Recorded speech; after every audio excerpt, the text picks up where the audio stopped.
7 class එකේ මගේ ගෙදර ක්ලාස් එකේ මේ අපි හවස සෙන්ස්ට්‍රාද හවස තියෙන නේද අපේ 6:00 ඉඳලා 8 වෙනකන් තියෙන ක්ලාස් එකේ තමා මෙන්න මේ ඇක්ටිවිටි කරන්නේ. මොකද්ද අපි කරන්නේ? අපි හදනවා ෆෝල්ඩර් එකක් ඩෙස්ක්ටොප් එකේ new my data කියලා. මේ වැඩි ඔයගොල්ලන්ට වෙන තැනක කරන්නත් පුළුවන් ඕනේ නම් end එකේ පුවා confirm කරා ෆෝල්ඩර් එක හදලා ඉවරයි. මම සාමාන්‍යයෙන් මේ ෆෝල්ඩර් එකට අපි කරන වැඩක් සේව් කරගන්නේ කොහොමද? ඒකට මම සරල software එකක් අපි ගාව තියෙනවා. සරල application software එකක් යදුම් දුකාංගයක් තියෙනවා. මම යනවා search එකට මම type කරනවා notepad කියලා. ඔන්න notepad කියන software එක. notepad කියන්නේ පුතේ ඇත්තටම සරල word frame software එකක්. ඉතින් මේ වදන් සැකසුම් මුදුකාංගයක්. ඉතින් මම මේ අපේ ලොකෝ එලා ක්ලාස් වල කරපු වැඩ තියෙනවා. මම ඒ ටික ඔක්කොම අයින් කරගන්නම්. හරි. හරි මේක තමයි notepad එක. මම මේකේ type කරනවා මගේ නම ශහාන් රවින්ද්‍ර මගේ ටෙලිෆෝන් නම්බර් එක 2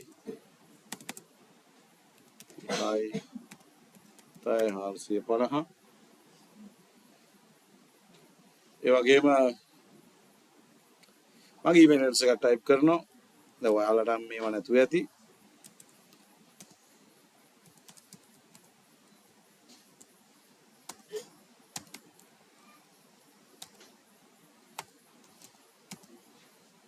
හරි. දැන් මේක මට save කරගන්න ඕන. මම යනවා file save එහෙම නැත්නම් control එක ඔබන් S අකුර ඔබනවා. save කරන්න ගියාම ඔයගොල්ලන්ට මේක save කරන location එකට යන්න ඕන. ඔයගොල්ලෝ මෙතන තියෙනවා desktop එක. desktop එකට එනවා. desktop එකේ තියෙනවා my data කියලා. මම ඒක double click කරගන්නවා. එතකොට මේ folder එක open වෙනවා. මම ඊට පස්සේ file name එකට දෙනවා my data කියලා. ඔන්න මම file name එක දුන්නා. save කරා. මේකම ඔයගොල්ලෝ පාවිච්චි කරන අනිකුත් software වලත් කරන්න පුළුවන්. මම මේක minimize කරනවා. මම යනවා my data කියන එකට ගිහිල්ලා බලනවා මම හදපු ෆයිල් එක තියනවාද මෙන්න මෙතන තියෙනවා දැක්කද? දැන් මේ පුංචියට තියෙන ෆයිල් එක අපිට ඕන view ගිහිල්ලා මේක large icon කරගන්න පුළුවන්. මේ එතකොට large icon එකක් විතර පේනවා. නැත්නම් අපිට ඊටත් වැඩි extra large icon එකක් නේ extra large icon එකක් කරගන්නත් පුළුවන්. මේ view එක ගැන චුට්ටක් අපි කතා කරොත් ඔයගොල්ලන්ට මේ files පේන විදිය view කරගන්න විදිය ඔයගොල්ලන්ට මෙතනින් අඩු වැඩි කරගන්න හදා ගන්න පුළුවන්. medium icon යන medium දැන් සාමාන්‍ය වයස කෙනෙක් නම් ඔන්න extra large icon එකක් විදිහට ඔන්න බලා ගන්න පුළුවන්. හරි. දැන් අපි save කරපු ෆයිල් එක මේක ASCII තියෙනවා. අපේ වැඩේ සාර්ථකයි. ඉතින් අපිට මේ විදිහට ඕනෑම software එකකින් ෆයිල් එකක් save කරලා දැන් අපි scratch කරා. scratch වලදීත් අපි මෙන්න මේ වගේ folders වල අපේ වැඩ save කරගන්න ඕන. අපි WhatsApp වල message දෙනවා. ඒවත් මේ විදිහට save කරගන්න ඕන. දැන් WhatsApp වල ආපු දැන් උදාහරණයක් මට අපි මේ ටිකේ කරපු වැඩක් තමයි මොකද්ද?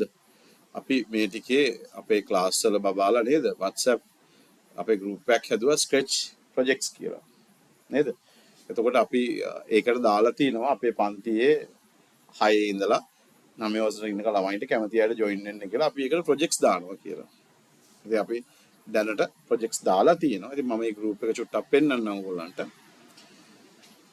ඒක image එකක් මම download කරලා ඒකත් ඒ file එකට දාගන්න. right මෙන්න මෙතන WhatsApp group එක අපි අද දාලා තිබුණා. මේ තියෙන Scratch Club එක. මේ Scratch Club එකේ දාපු messages ඔයගොල්ලන්ටත් ඇවිල්ලා ඇති. Scratch Club එකේ ඉන්නවනම්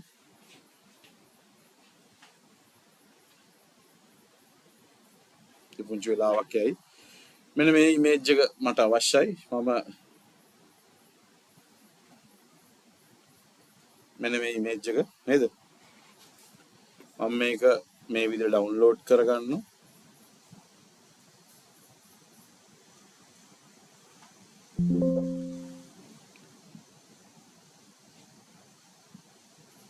මේ download කරන්න ගියාම යා මේ විදිහට save කරන තැනක් අහනවා. මම ඉතින් ඒකට අපි හදපු my data එකේ තවත් folder එකක් හදනවා. මොකද්ද?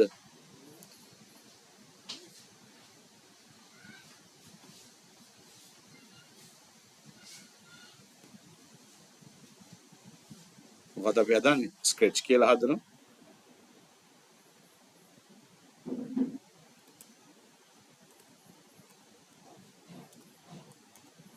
ස්ක්‍රැච් ෆයිල්ස් කියලා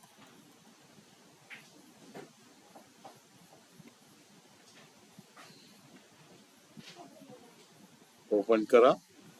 ෆයිල් නේම් එක මම WhatsApp එකේ ගත්තේ ඉඳලා වන් කරා සේව් කරා. මේ විදිහට මම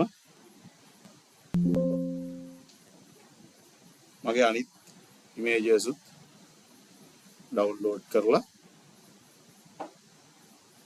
අවශ්‍ය ෆයිල් නේම් එක දීලා මොකද කරගන්නේ සේව් කරගන්න. මේ විදිහට අපිට අපි හදපු ෆෝල්ඩර්ස් වලට මොකද කරන්න පුළුවන් ෆයිල් සේව් කරගන්න පුළුවන්. ඒක පාවිච්චි කරන්නත් පුළුවන්. ඉතින් ඔන්න සෙකන්ඩ් එකත් මම 2 කියලා සේව් කරගන්නවා. මේ විදිහට තර්ඩ් එකත් මට පුළුවන් නේද?